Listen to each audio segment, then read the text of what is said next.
And on this Monday, August 18th, 2025 edition of Newsmakers, Hamas said today it has accepted a new proposal from Arab mediators for a ceasefire in the Gaza Strip, as Israel indicated its positions haven't changed. U.S. President Trump appeared to cast doubt on the long-running negotiations that Washington has mediated as well, posting on social media, "We will only see the return of the remaining hostages when Hamas is confronted and destroyed. The sooner this takes place, the better the chances of success will be." Israel announced plans to reoccupy Gaza City and other heavily populated areas after ceasefire talks appeared to break down last month. Plans to expand the offensive, in part aimed at pressuring Hamas, have infuriated many Israelis who fear for the remaining hostages taken in the October 7, 2023 attack that started the war. Hundreds of thousands reportedly took part in mass protests yesterday, calling for their return.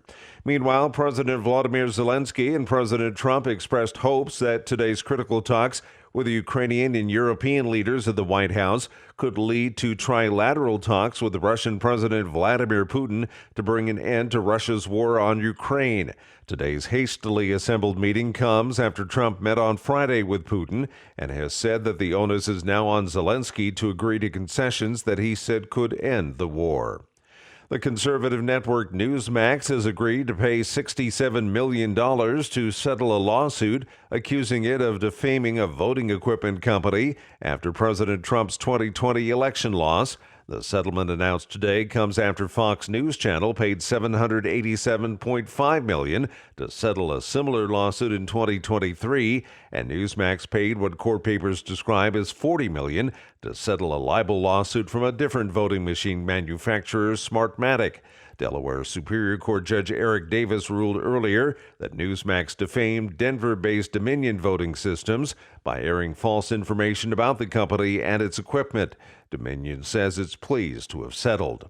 The U.S. Department of Education plans to suspend funding for several Northern Virginia school districts. The decision was announced Friday after multiple districts refused an Education Department order to restrict bathroom usage by transgender students. The agency determined earlier this year that allowing students to use bathrooms based on gender identity rather than biological sex violates federal Title IX provisions.